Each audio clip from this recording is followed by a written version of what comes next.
Former Uvalde School District Police Chief Pete Arredondo is out on bond. He turned himself in yesterday, and he's facing 10 counts of child abandonment and endangerment. This is all in connection to the school massacre 2 years ago.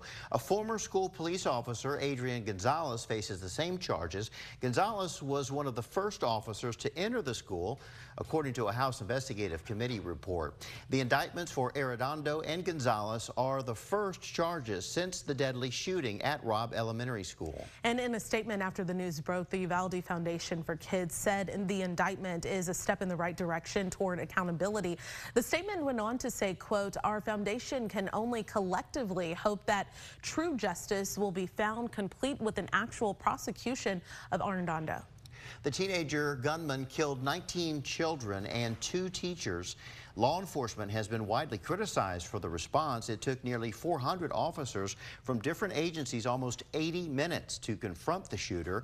He was holed up in a classroom with children. Uvalde's district attorney convened a grand jury in January to determine whether to bring criminal charges against any officers or law enforcement leaders. Okay, and joining us now is Capitol Correspondent Monica Madden. You have been following this for 2 years. You've been watching everything closely. Let's talk about the charges first. What do we know about Arredondo's role in the shooting? So, of course, according to school policy, he was the incident commander on scene. Of course, in the 2 years since this shooting happened, he has disputed that through his lawyers, saying he wasn't aware that he was the incident commander. But again, that same House Investigative Committee report found that Arredondo was the commander on scene. So therefore, they say that he was supposed to take control and, take command of that scene. We saw in a lot of the body camera footage just lots of chaos in that scene. A lot of our investigative reports have shown that there are documents detailing so much miscommunication. Arredondo had said that it was a barricaded subject, not an active shooter, which, then triggers a different type of police response to the situation versus if it were an active shooter. So again, though, Arredondo in the last 2 years really has been the main person that lawmakers, that the DA, of course, have been going after because he was the incident commander. Everyone, all of those people saying that he should have reported to the other officers to enter and breach the classroom because they knew that there were children inside. So this has been 2 years, 2 terrible years for the people impacted by this, these families. And with this latest action, with the indictments, how are families reacting to it? Since we got this news, I've been making rounds of phone calls, talking to some of the families, and it's a lot of mixed reactions for them. Of course, they echo those feelings of the foundation that it is a step in the right direction toward accountability. However, a lot of them are looking at, the fact that there were nearly 400 officers from so many different local, state, and federal agencies. A lot of them have been focusing their calls for accountability on the county sheriff, on the city police chief. So a lot of them are wondering why just these two. Many of the families said they were surprised to hear Adrian Gonzalez's name on the indictment list. Not surprised about Arredondo, of course, but they do feel as though it's the step in the right direction. But it's been 2 long years for these families fighting for accountability, fighting for answers.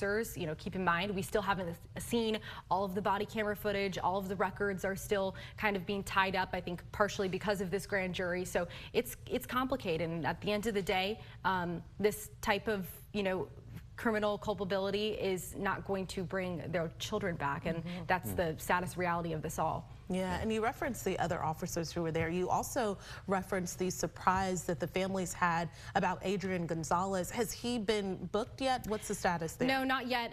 Some families tell me that they have heard that Gonzalez moved to Kyle, Texas, right outside of Austin after the shooting, just because of all of the pressure that was on the cops after that.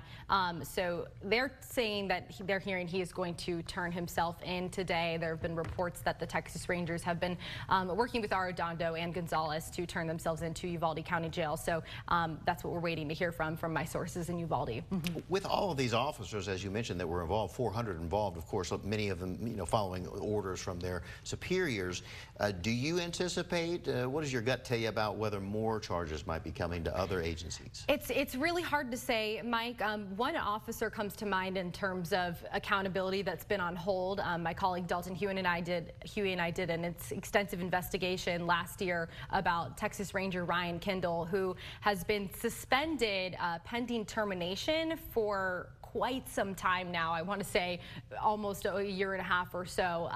He was also someone that Director McCraw of the Department of Public Safety said should have known more as a Texas Ranger and had more training to take responsibility. Our investigation found a lot of conflicting opinions within DPS leadership about Ranger Kindle's role. But McCraw has told me on numerous occasions that he was waiting for the grand jury before he would take any action on Kindle. Of course, that wouldn't be criminal. That would just be his release from the Department of Public Safety. So we're still waiting on that one. We'll certainly be following up with DPS on that. But as for criminal indictments, it's tough to say. The district attorney in Uvalde has kept this all under seal, very, very close.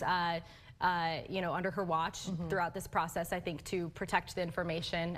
But a lot of frustration in the community, too, about her process as well. Sure. Okay. And then just lastly, have we heard from DPS? Have we heard from the attorney for Arredondo or the attorney for Gonzalez yet? No, not yet, Jen. And that's part of our continued efforts. Yeah. You know, those are phone calls that we're continuing to make and emails that we're sending out, trying to get a hold of those folks and getting their reaction, as this is a very fluid, developing situation. Okay. All right. Monica Madden, thank you so much. Thanks Appreciate for having it. me.